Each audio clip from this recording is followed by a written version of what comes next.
Hello and welcome to Google Slides, the Swiss Army knife of EdTech. Before we get started, I do want to let you know that this is recorded. However, I am in the chat down there or over there or wherever it is. I am going to be responding to your questions and concerns. So if you can just take a moment right now and in the chat, just let everybody know where you are watching from. That would be really great.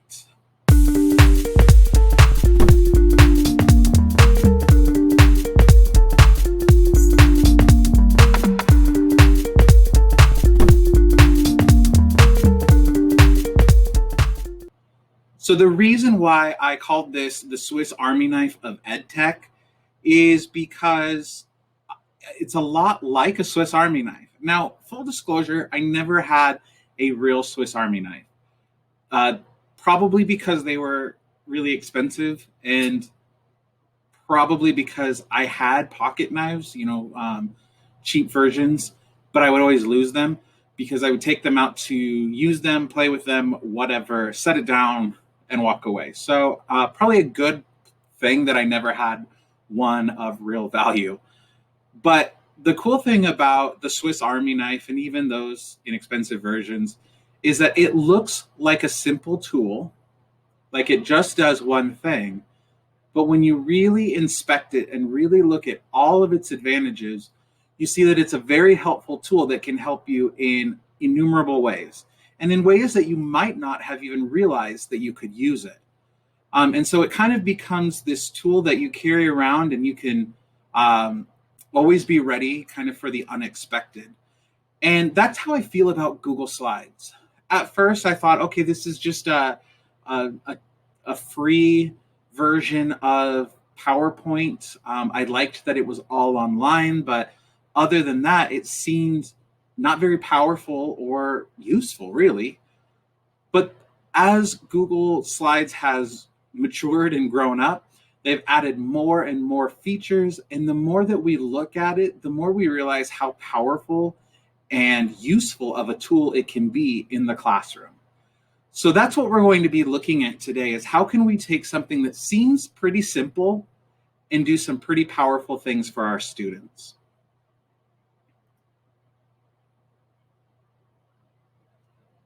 So I wanted to introduce myself. I always hated these parts of presentations because it felt like people were just bragging on themselves and talking about how great they were. So here's all my stuff, okay? I will say I have been in the classroom. I'm now an assistant principal. And teachers, you guys are the heroes. And I am so impressed the ways that you have adapted in this pandemic and have created some really cool stuff. So my contact information is there. If at any point you want to reach out with questions outside of the chat box, or if you need resources that I mentioned that I forget to include, please do not hesitate to text me, email me. My blogspot's on there. It's mostly about my life. There's a little bit of tech stuff that happens, and that's the same with my social media. So if you do follow me, that's cool. Just know that you're not always going to get just educational stuff. You're also going to get random things from my life, which would include my wife. So I'm married now for almost 12 years. We have 3 kids, and we live in Pasco, Washington. And I am the assistant principal at Mabton Junior Senior High School, which is grades 7 through 12. But I have been all over Washington State teaching, everywhere from preschool level students to college level students. So I do have a teaching background. All right, enough about that. We're going to start with a little activity just to get us loosened up and for me to hopefully get to know you, the faceless name in the chat box, by doing a 4 corners activity. So I have 4 GIFs or GIFs. I guess I could ask that question. Is it GIF or GIF? But I have 4 GIFs here. And I want you to say, which one do you relate to the most? And it can be the one you relate to personally, or it can be the one that you relate to professionally. But where are you right now? How are you feeling right now?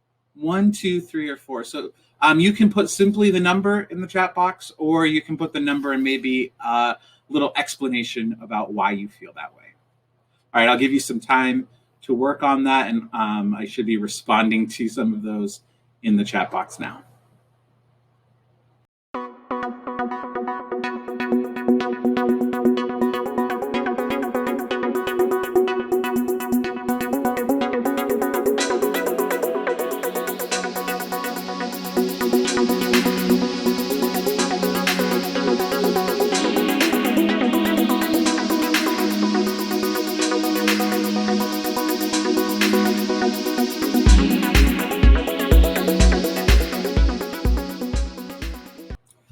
Okay, here is our schedule for today.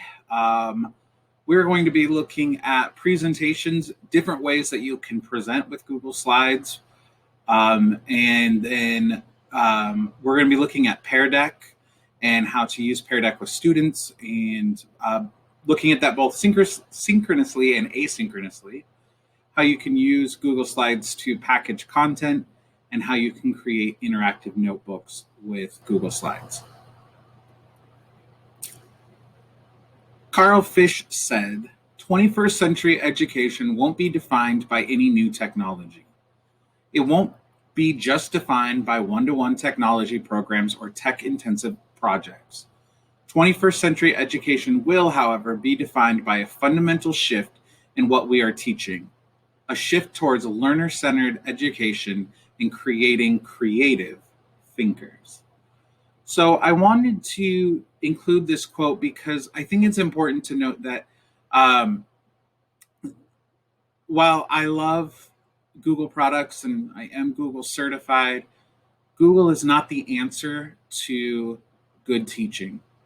And just because we are using technology and we're doing some really cool things and potentially cool projects does not mean that we are doing the best education possible. Good teaching is still good teaching. You can't add technology on top of bad pedagogy and all of a sudden it become good teaching. Technology should be used to enhance teaching, to take good teaching practices, research-based practices, and enhance them. And we should be using technology to go a step further than we could. And I think the pandemic in a lot of ways has helped educators in how they're using technology. But if all we're doing is replacing a piece of paper with something on a computer, we're spending a lot of time and resources without any effect on the learning. Technology should be used to increase and to expand what we could never do in the classroom before, or at least reduce the amount of time that it takes to prepare or to implement something.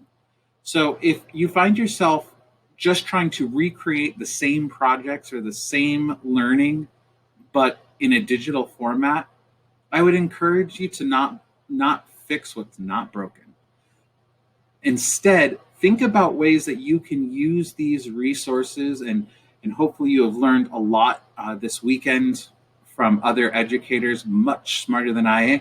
But take these tools and make a shift in your classroom towards learner-centered education, creating creative thinkers.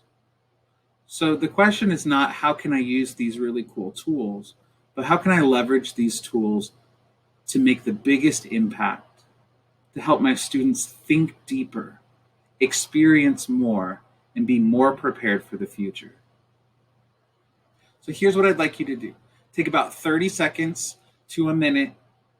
Think of how you plan to use what you have learned this weekend so far or in other circumstances.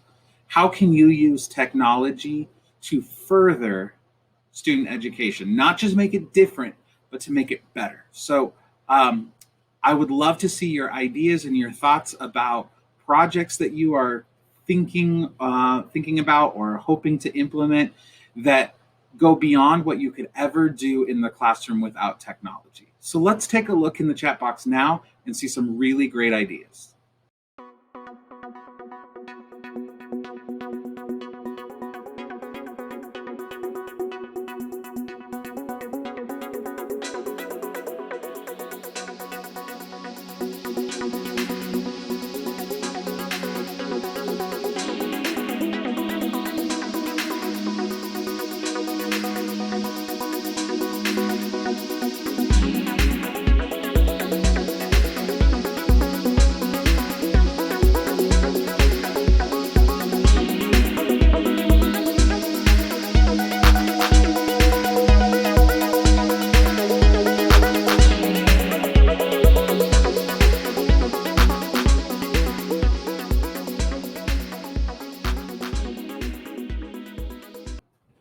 All right, our first topic is using Google Slides for presentations. And I know that this feels obvious and sort of like a kind of a duh.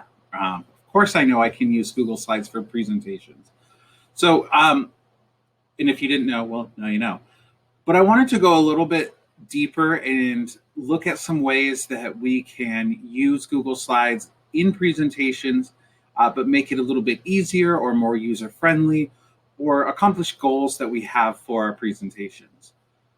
So first up, you can edit the URL to trigger present mode.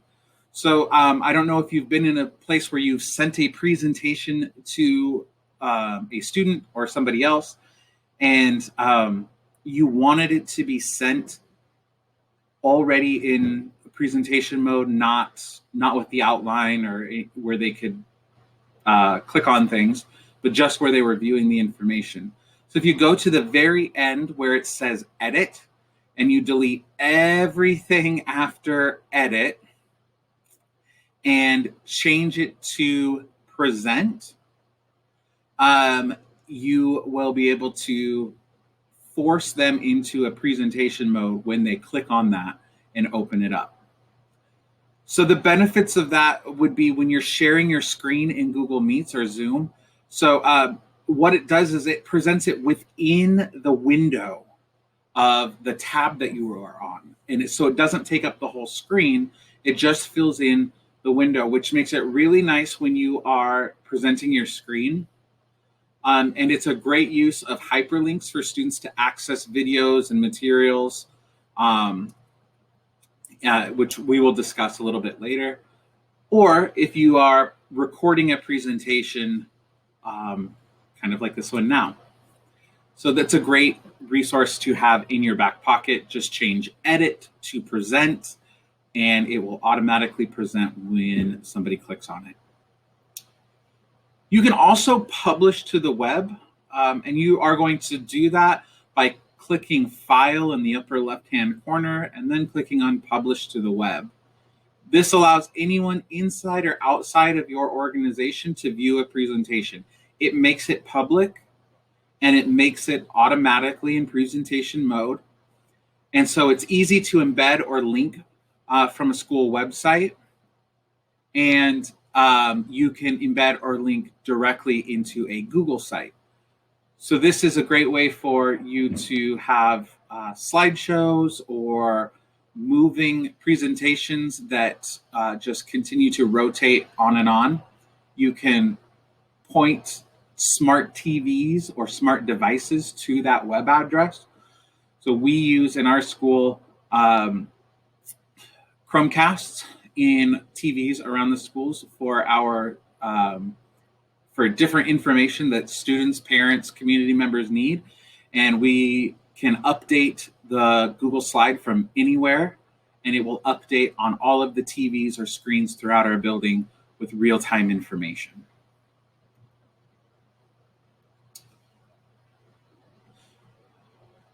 You can also record your presentation. So there are many different ways to record videos. You can use Screencastify or Loom. Loom is free for educators, and there's a desktop and a Chrome extension I'm not terribly familiar with Loom, but I know that a lot of educators love it. I have used mostly Screencastify because I've been lucky that the districts that I've worked in have had site licenses for that. But there are free versions. It's a Chrome extension and it saves directly to your Google Drive, which is nice because you can easily share those videos and you can edit them as well. There's a free online editor to do very basic edits. You can also include voice recording. My favorite is Moat. There's both free and paid versions. I've only used the free version and I've not seen any issues with that. It's a Chrome extension and it integrates with Google Suite. So you can add notes directly to slides that students can click on and play. And it also integrates with Google Classroom so you can use audio feedback when returning work in Google Classroom, which has been amazing. Because we know that students are more apt to hear or engage in that feedback if it is either in a video or audio format rather than written. There's also onlinevoicerecorder.com, and you can save and add audio files using that. But I really recommend that you play around with Moat. It's really easy to use and works flawlessly with the Google Suite. So what I'd like you to do now is in the chat box, based on presentations, have you learned anything new? Or if you did learn something new, what can you take away from this presentation and what do you want to try out in your classrooms, maybe starting even Monday?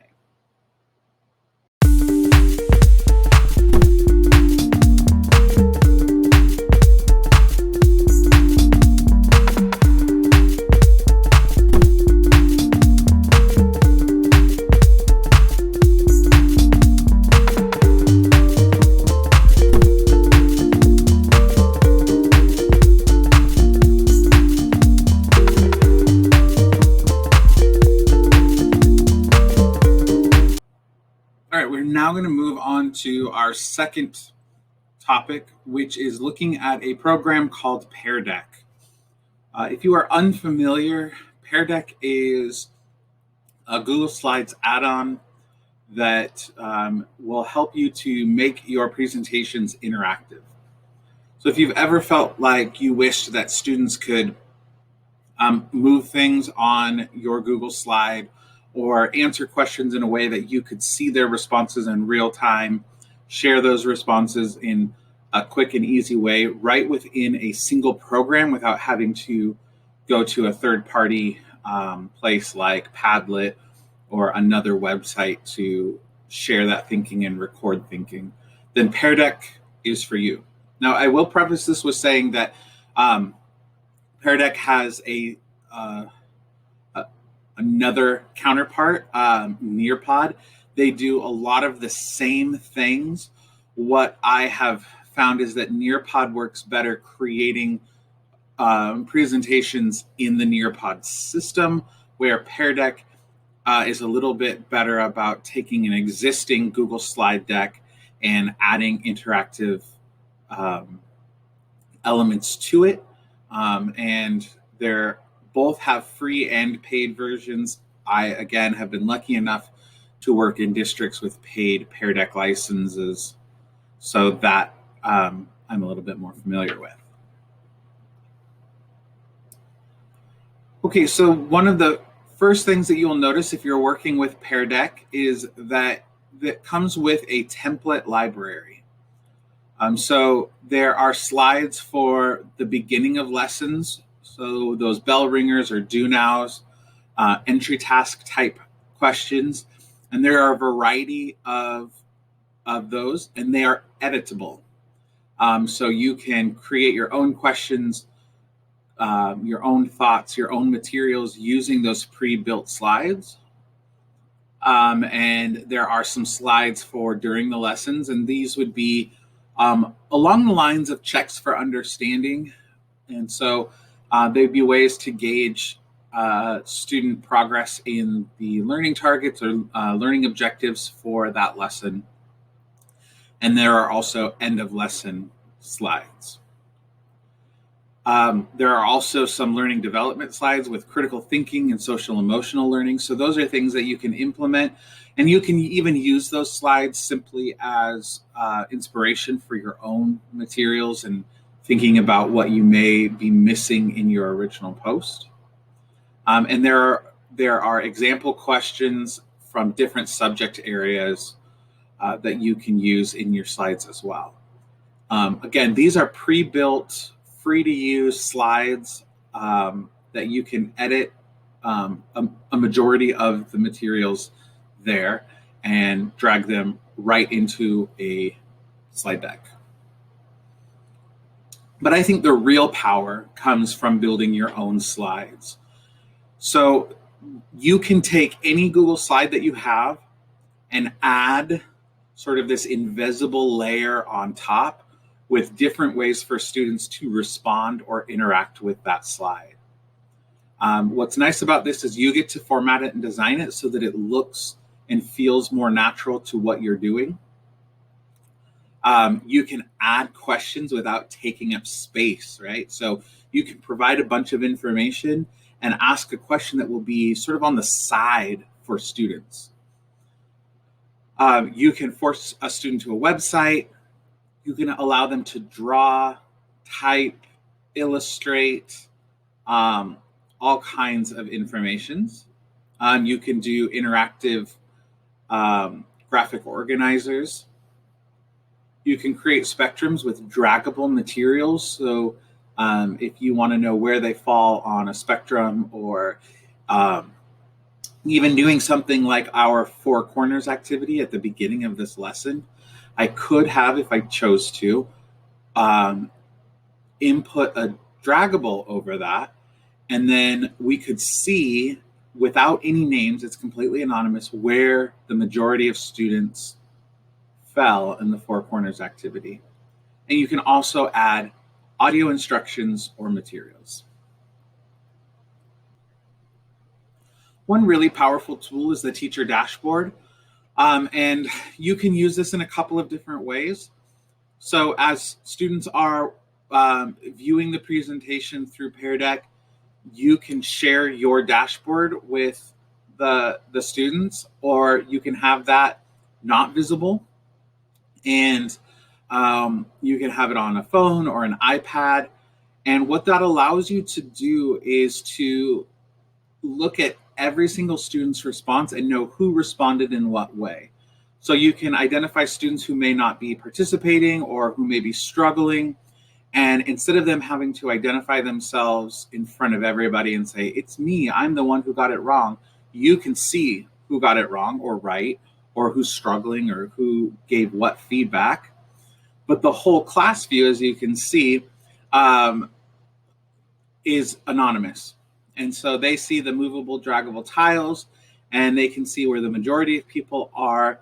But if there was somebody on the no thanks side, you in the teacher dashboard will be able to see who it was that responded in that way. And you can also go back to previous slides and look at information. So if a student is struggling and you want to know, where did that student begin to struggle, or where did they lose the correct thinking line, you can go back and look at those at any time. And again, you can look at individual or whole class responses. You know who those students are, but the class does not. All right, so there's a couple of ways or modes of presenting. You can project a classroom display or display it with a shared screen in a Google Meet or a Zoom. Or you can do it in person on a main display in the classroom, or you can do it asynchronous. So when it is asynchronous, students are going to do that sort of self-paced. So you're going to provide a link for them. They're going to go in and they're going to work their own way through the whole presentation, answering questions, moving draggables, so on and so forth. You can go to the teacher dashboard and look at where every student is and how far they have progressed in those slides at any time. So it can be in the moment, it could be yesterday, it could be 4 months ago. You can see what their responses were. If you are remote, what's nice about this is instead of sharing your screen, and our students use Chromebooks, and so those screens are pretty small, instead of them having to look at work on one half of the screen and a presentation in the other half, they can go directly to a full screen view of the work, and you will guide them through. So you basically control what they see on their screen, and they answer when you want them to answer and put the information in, and you see that in real time. And then, of course, in person, it's really nice to have that presentation up front and be able to walk around and check in with students, or even check in with them on a separate device. When I was in person using this, I would use an iPad with the teacher dashboard up, and I could check in on students, but I could also look on the iPad as I was moving about the classroom and see. I would get a quick indication of, is the majority of the class ready to move on? But I could also respond to common errors or discipline issues. So I could remind the whole class about the proper use of Pear Deck and making sure they're making good choices, or I could call out a student if I needed to. All right, so in the chat, have you used either Pear Deck or Nearpod for any lessons? If you have, what did you like or dislike? Do you have any advice for people who have not used it before, or any ideas about how to make it more useful? I'll give you a few minutes to discuss that.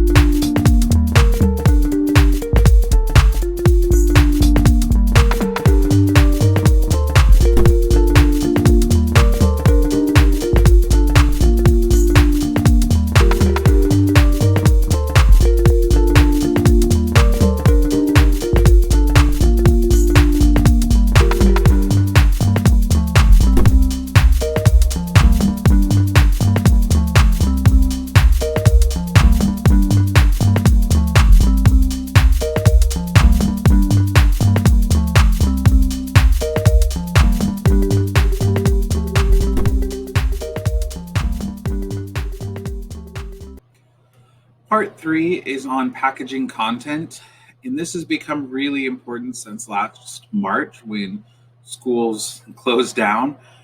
We are just getting students in and should finish with the high school in the next coming weeks. But as we've been doing that, we've realized that we produce a lot of work, and we provide for students a lot of materials that in a traditional classroom we would hand to them or share individually. But when we are looking at a set of materials or worksheets or products over several days and without having any person-to-person contact, packaging that material has become really important. And the idea behind that is that we have the least amount of clicks and the least amount of places for students to have to go to find the resources and materials that they need to be successful. And so what a slide deck can do for you is to be a one-stop shop for students to go and know whether it's one day's lesson at a time or a week's lesson or a whole project, all wrapped up in one spot, and they can go back there at any time to find the materials that they need. So some really great resources for those asynchronous times and independent work times. Our students are in hybrid, so they have some one-on-one with teachers, but then they are doing asynchronous at home on their own with other classes or for homework. And so being able to embed video instructions is crucial. And in fact, this was something that I started doing even before the pandemic, because I realize, as many of us do, that students don't always get the whole picture the first time we explain something. And so I started doing video instructions because I had, for a couple of reasons, I had students who needed to hear those steps again. I had students who needed to be able to pause and go kind of one micro step at a time. But I also had students who like to work ahead. And what I saw happening is if they worked ahead, sometimes they would miss key learning or key instructions because I didn't provide it yet. And they were just guessing about what they needed to do. So I started providing video instructions so that students who were maybe moving slowly or a little bit more quickly would have access to the instructions when they were ready and most able to learn. It was also really crucial for students who were absent. And so the other part of that is creating step-by-step slides. And as I have worked with this, I learn every time less is more and more is less. Okay, so what I mean by that is if you put a lot of information on a slide, it can become overwhelming for students. And this is a perfect example of a slide that for younger students or teenage students, this has too much information. There's too much to look at. But if you can simplify what's on the slide, and maybe that means that you produce more slides, right? So you have 20 slides instead of 10, that's okay. But you can provide step-by-step. Do this step first, then go to the next slide, right? And there can be audio, video instructions. There can be visual examples for them. And it also works as sort of like a lesson planner, so that if you're doing a unit, you can kind of have blank slides and add to it as you go. You can use slip-in slides, which we'll talk about later, but there's a lot of ways to kind of add as you go. The other thing is you can create hyperlinks to your resources or materials that you want students to be able to access. So I have an example here of an activity that I wanted students to do, and that they needed to pick two of the sources to use that. But instead of having them go somewhere else or click somewhere else to find the video or the article or the textbook, they were able to click right in the slide deck to access those. And that also means that if in the future they want to go back to change their response or use that material in another part of the lesson, they knew exactly where to find it. You can't lose it. So it's all there and easily accessible. There's another great thing is if you have articles or Google Docs that you want to share with students, you can force them to make a copy so they don't mess up your original. It's very similar to the presentations. You go to the URL link, find where it says edit, delete everything after edit, and type in either copy to force them to make a copy so that when they click on it, it forces them to make a copy, or view only, where all they can do is look at it. They can't type, and they also can't make a copy of it. So those are some quick ideas for how to package content in a way that makes it accessible and easy to understand for students who are not sitting in front of you, who are either working asynchronously, who are working remotely, or who may be absent in the future. This also makes it a really good opportunity for remediation. So if you have students who need extra practice with certain skills, you can create packaged content that you can either send to them or link on a website so they can access that material themselves and work through it anytime they feel the need for extra practice. So what I want you to do is in the chat box, how can packaging content in this way be helpful? Is there anything I missed? Any advice that you would give to other educators who are working asynchronously or remotely and delivering content in that way? Let us know.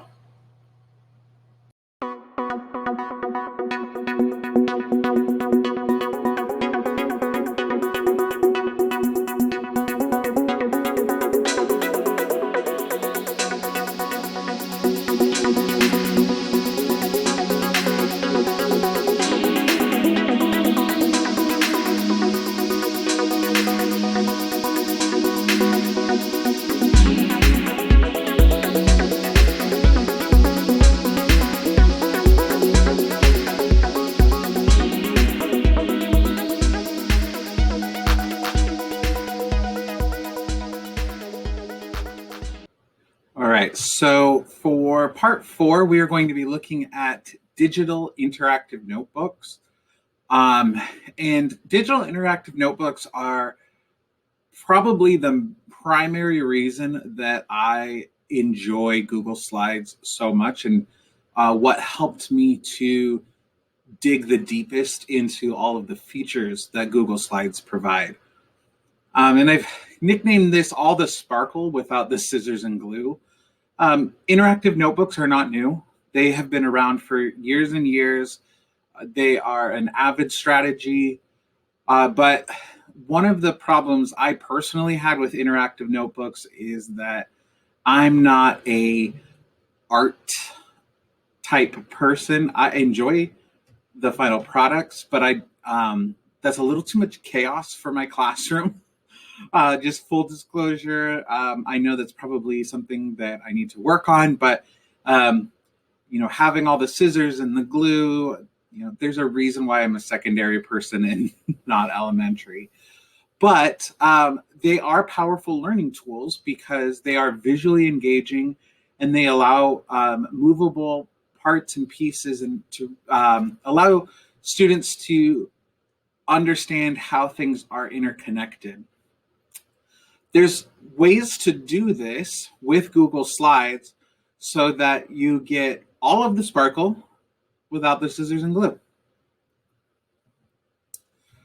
So some things that you can do is you can create a table of contents, and you can link to areas within the presentation. You can do that by highlighting a word or an object and inserting the hyperlink just by simply doing Control K or Command K, and then you can link to a slide. And so sometimes I would do that, especially if I was packaging content for a week at a time. I would break it down into what needs to be done Monday, Tuesday, Wednesday, so on and so forth. And they could, on that home screen, they could jump to Tuesday's lesson or Thursday's lesson.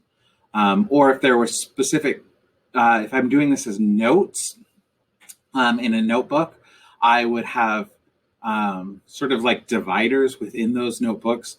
So main ideas and the types of notes that they would be taking, and they could jump to those places using the table of contents. You can create choice boards with these interactive notebooks. And so you can link to different activities and within the slide deck without students having to flip through many different slides or pages. They can do a one click and get to the activity of their choice. And you can require as many or as few choices and possibilities as you want. The other cool thing that I noticed is we all have worksheets, right? Our tried and true documents that we have used for years and years, and they work great when you're in person, but they're not so great if you are remote because it's difficult for the students to fill them in, or they delete things, or things get messed up in the conversion between different screen sizes.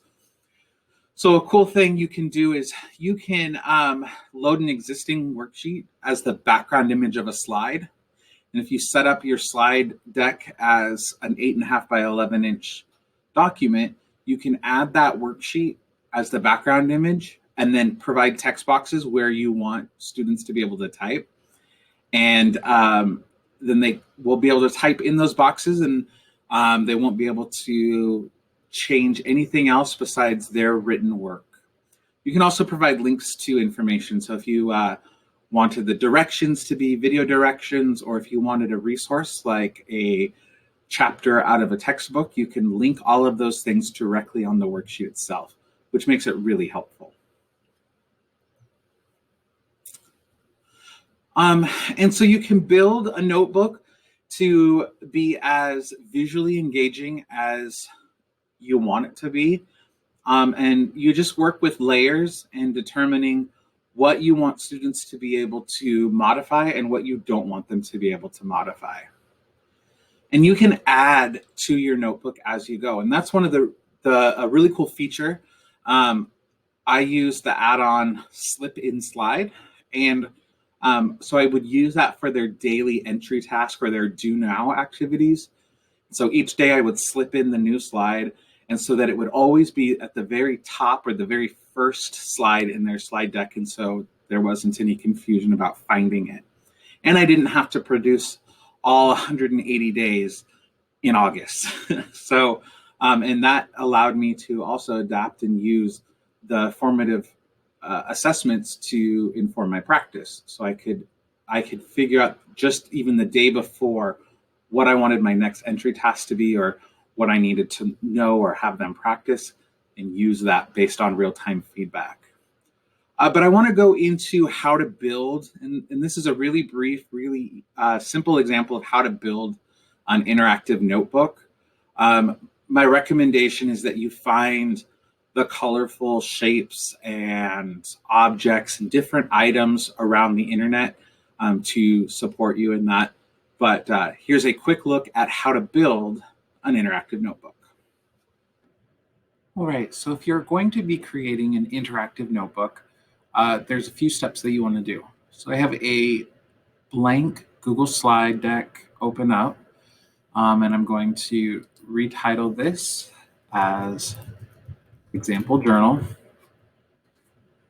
But I want my slides to be the size of a piece of paper. And so what I'm going to do is I'm going to go to File, Page Setup, and I'm going to do a custom size set at inches. And so I wanted a piece of paper, 8.5 by 11.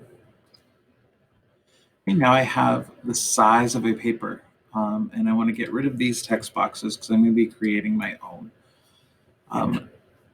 The first thing I want to do is change the background, and this is an important skill because you're going to end up doing this for your final version of your journal that you give to students. So I'm going to click on background. I'm going to choose an image. I'm going to upload, but you can do anything, and I'm going to go to what I downloaded today. So stock photo, done. So now I have what looks like a piece of paper, and I'm going to add some more elements to this. So let's drag in this. That's not what I wanted. This one. All right, perfect. So this is something that I just downloaded from my files, but it is a sticky note, and I'm going to have this be my directions. And I do not want my students to be able to edit this or the directions, which is why I'm putting it in this document. So create a text box here.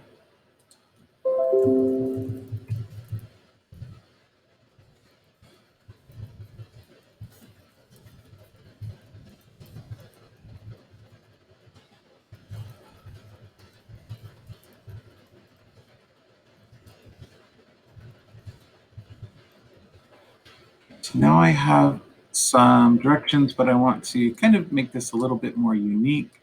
I'm going to make it a little bit larger. I'm going to change the font. If you go to more fonts up here, it takes you to a huge directory of fonts. But let's try this one, kind of a more handwritten to go with our journal feel. Okay, so here I have the directions for them. And then I have a sticky note that I want to resize. And then another sticky note.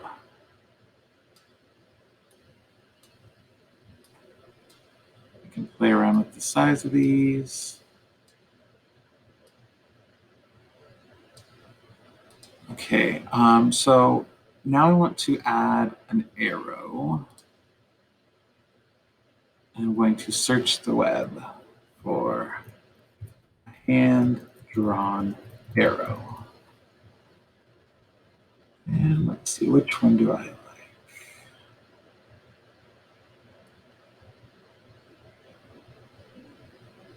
I kind of need it to curve a little bit. Let's see. Here we go. Let's go with this one. Drag that in.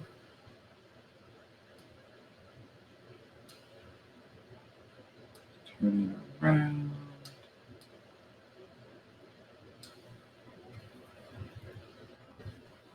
All right, so now we have kind of, we're going from here to here.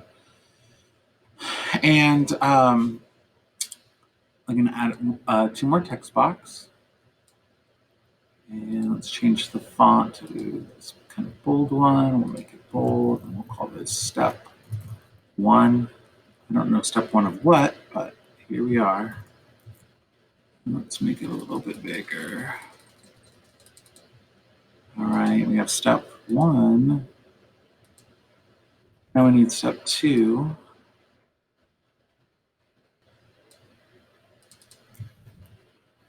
Again, these are all things that I do not want my students to change or modify as they're working on it. Okay, so now I have this complete and I'm ready for the editable parts, the parts that I want my students to edit. So I'm going to come over to File and I'm going to download as a JPEG image. You'll see down here that it has example journal has downloaded. Now, if I create a brand new document, I would label that one student version, but I'm just going to add a blank page to this one. I'm going to change the background, choose the image, and I'm going to use my example journal. Now, when it uploads, I can't edit anything here. It's all part of the background, so students can't mess with it. But I do want them to fill in step 1 and step 2. So I'm going to create text boxes.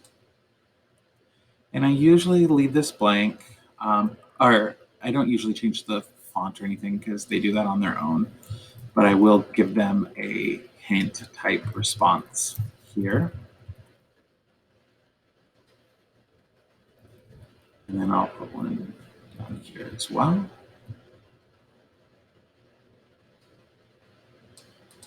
And now when they get it, all they can edit, all they can change is just that text box that you want them to answer. So that was a really quick and easy digital notebook. You can, of course, get as creative as you want with moving parts and pieces, draggables, all of that. But that's the basics of how to get started. If you have used interactive notebooks in the past, either in a digital form or in a physical form, what did you like best about using an interactive notebook? And maybe what did you not like? What needs to be improved on? If you have any other examples or thoughts that you can share with the group, we'd really appreciate it. So go ahead and pop that in the chat now, and we can have a discussion there.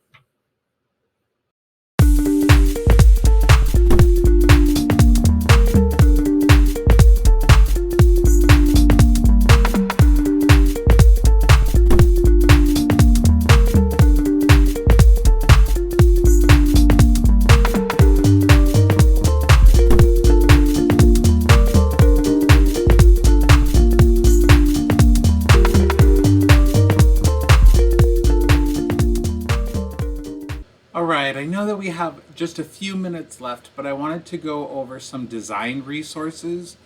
These are just simple things that you can use to make your presentations and your use of Google Slides a little bit more attractive. All right, so first up, we have resources for creating themes for Google Slides. So if you go to slidesgo.com, Slides Carnival, or slidesmania.com, you can find pre-made, pre-themed Google Slide packages that you can use for any of your presentations. Unsplash is a place where you can find royalty-free, high-quality photos. And of course, you can use Google Drawings to create your own materials. StockSnap.io and Pixabay are stock photo and stock icon locations. Subtle Patterns is really good for creating backgrounds for Google Slides. ChartGo is a program that you can use to create graphs and charts to import into your Google Slides. And Cartoon Photo is an opportunity to take realistic photos and make them a little bit more like cartoon. But you can always find other resources by just searching around Google. Just make sure that they are royalty free or free to use without having to cite your sources. All right, as we finish up today, I would like to provide a couple of minutes if you have any questions or any follow-up information that you would like. I will stay on here and answer any questions that you might have. I also appreciate any feedback that you would have for me, as this is my first remote presentation through Juno and through YouTube. So I would appreciate any feedback you can provide. All right, thank you so much.